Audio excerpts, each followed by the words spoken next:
Chicos, muy buenos días, espero se encuentren súper bien. El día de hoy vamos a analizar el romanticismo social y sentimental y sus principales características. Vamos entonces a retomar el concepto de romanticismo. Entonces, recuerden que el romanticismo es un movimiento literario que se desarrolla, nace en Europa, pero se traslada a Latinoamérica a finales del siglo XVIII. Recordar entonces que el romanticismo tiene como premisa fundamental que los sentimientos están por encima de la razón. Ellos cuentan la realidad, pero a través de un lente de subjetividad, es decir, a través de lo que esos conflictos, esa realidad pueden evocar en ellos, ¿sí? Entonces, vamos a ver que el realismo social entonces es una tendencia que tiene por objetivo mostrar las injusticias sociales, mostrar la desigualdad en las clases, mostrar la forma arbitraria con las que hemos o habían sido de pronto gobernados. Y vemos entonces que el romanticismo social parte de una mirada subjetiva de esa realidad en la que se encuentra el escritor. El escritor romántico siempre hizo parte de unas ideas reformistas, es decir, que utilizó su arte para implantar e impartir dentro de su escritura ideas liberales, ¿sí? Es como una forma de emancipación donde el individuo o el escritor en este caso quiere que cada uno de sus lectores como que despierte, no se deje gobernar más, no se deje pisotear, porque es una época de dictadura, recuérdelo, es una época donde la situación social es demasiado tensa. Entonces, los románticos a través de su arte lo que desean es que haya un despertar en la sociedad. Voy a hablarles un poco del cuento del matadero para que entre todos encontremos las características del romanticismo social en Latinoamérica. Como les decía, El Matadero es un cuento argentino que se desarrolla en la ciudad de Buenos Aires. Este cuento narra un poco ese contexto de finales del siglo XIX.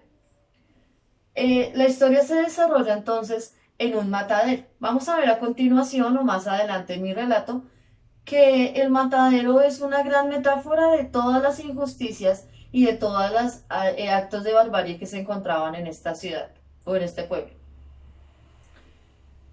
El libro nos empieza narrando que es tiempo de cuaresma y entonces que la Iglesia Católica ha prohibido el consumo de carne porque es pecado delante de Dios consumir carne en esos días.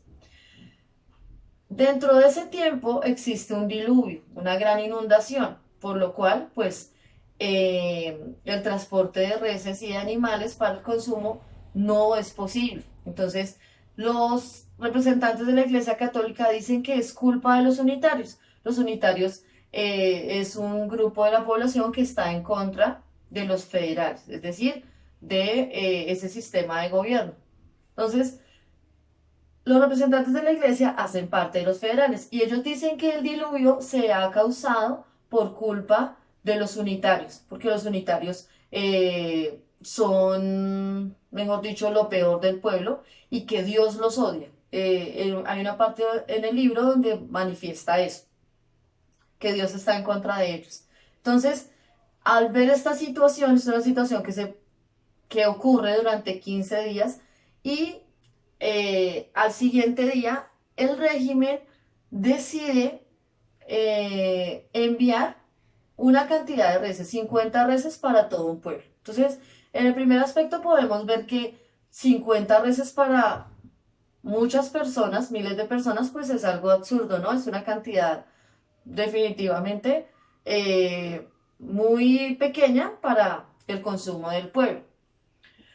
Vemos también que después de que el pueblo recibe estas reses, las reciben en el matadero, todo el pueblo se volca hambriento, pues obviamente por esa hambruna de 15 días, además que los productos empiezan a subir de precio y demás, y hay muchas personas que se mueren de hambre, o sea, literal se mueren con sus hijos y demás. Entonces, pues después de esa hambruna, el hecho de que lleguen 50 reses al pueblo, pues es algo, digamos, entre comillas, maravilloso porque hay comida, ¿sí? Entonces llegan al matadero y en ese lugar se encuentra todo tipo de personas, ¿sí? Entre ellos es muy marcada que están los federales con los representantes de la iglesia y que se encuentran personas del común. Entonces, cuando llegan las reses, la primera res que sacrifican, se la entregan a uno de los representantes de los federales, ¿sí? Es una persona que tiene dinero, que bien podría ir hasta donde el dictador y hacer que una gestión para su carne. Sin embargo, no lo hace. Entonces, delante de todo el pueblo hambriento, le dan la res a él y le dicen que es en nombre del dictador. Ese cuento nos habla de la dictadura de Rosas. Es un dictador muy importante dentro de la historia de Argentina. Más adelante se ve, bueno, entonces en ese espacio de que le den esa res al federal, pues nos damos cuenta de que definitivamente es muy injusto, ¿no? Hay una desigualdad tenaz dentro de las clases sociales que nos está mostrando en ese aspecto. Después, el resto de las reses que quedan empiezan de la manera más grotesca, lo empieza a contar la historia, que todas esas personas hambrientas empiezan a pelearse por las obras que les ha dejado el gobierno, porque realmente son las obras. La última res dicen y la comparan con un toro, dicen que es demasiado arisco, que no se deja matar y demás. El toro sale corriendo y en el camino mata a un niño. Entonces, uno de los federales sale corriendo detrás del toro, lo alcanza y lo trae de nuevo al matadero y es él quien lo sacrifica. Ese señor se llama Matasietes. Entonces, una vez lo sacrificado, ve pasar un unitario, ¿sí? Los unitarios eran personas demasiado ocultas, entonces eran personas que físicamente y en su vestir se notaba que eran unitarios. Entonces, cuando él va pasando, Matasiete empieza a gritar, un unitario, y hace que pues los federales vayan, lo cojan y lo traigan al matadero. Cuando lo traen al matadero empiezan a hacer un poco de preguntas y de cosas para humillarlo delante de todo el pueblo. Entonces, dentro de esas cosas que hacen, a lo último quieren desvestirlo y ponerlo como una ofensa, o como una ofensa no, sino más bien ofenderlo a él, mostrando pues su cuerpo, ¿no? Entonces, él lo que hace es que el unitario está tan angustiado por esa situación que al final del libro cuentan que el unitario empieza a sangrar la nariz y la boca y que le da debe ser como un paro cardíaco porque se muere, ¿sí? Entonces empieza a sangrar y de la angustia misma se muere. ¿Sí? Les decía que es una metáfora por algunos aspectos que vemos. El matadero pues es un lugar donde se sacrifican reses y en ese lugar han sacrificado al unitario. Como les decía, los federales tienen muchos representantes a nivel de la iglesia, ¿sí? Recuerden que yo les decía que eh, el romanticismo cuenta aspectos del contexto en Latinoamérica y esas guerras entre ideologías, ¿no? Entonces, como los representantes de la Iglesia Católica estaban pues a favor de los federales, todo lo que fuera contrario a eso, decían que era contrario también a Dios. Entonces metían a Dios en el asunto. Decían que todos los que no seguían las leyes de Rosas y de los federales eran personas pecadoras, eran personas que definitivamente merecían morir.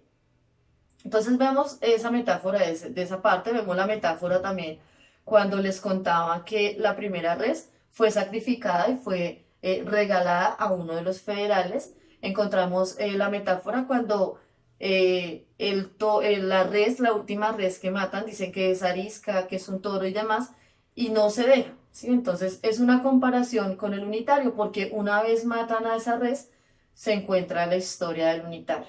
Entonces, podemos ver que está todo el contexto del momento, el contexto del romanticismo, y que es una mirada muy subjetiva de parte de Esteban Echeverría.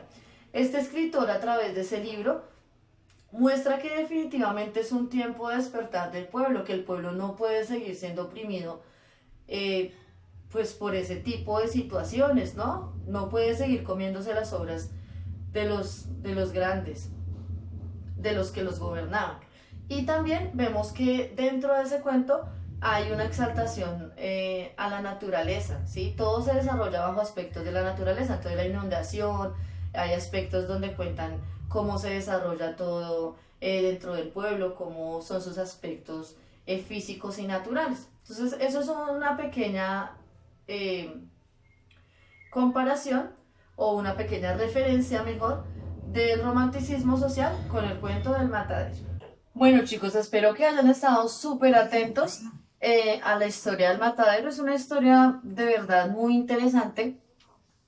Y vamos ahora a hablar del romanticismo sentimental.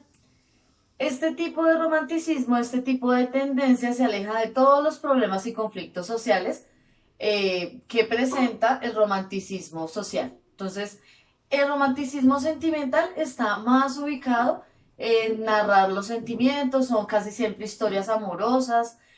Lógicamente, pues una de las características es que eh, presenta algunos sucesos que ocurren, ¿sí? Entonces, narra algunas situaciones propias de la realidad, pero no de manera crítica, sino porque hace parte de su contexto. Pero gira casi siempre en torno a esas historias y a esas narraciones amorosas. Un ejemplo de eso es el libro de la María. La María está escrita por Jorge Isaac, él es un escritor colombiano, y esta obra data de 1800, finales de 1800, y habla la historia de Jorge y María en una hacienda del Valle del Cauca. Allí, en la hacienda del Paraíso, se entreteje una historia de amor. También, como les contaba, algunos sucesos históricos, entonces muestran cómo ellos o la relación de ellos estaba influenciada por situaciones bastante caóticas, muestran también algún tiempo de la esclavitud dentro, pues, de esa historia y de ese tiempo. Esa la clase de hoy, chicos, recuerden hacer la actividad. Deben inventarse un relato que cumpla con las características del romanticismo. Este puede ser social o sentimental, ¿ok? De verdad que espero que en esta sesión hayan aprendido bastante.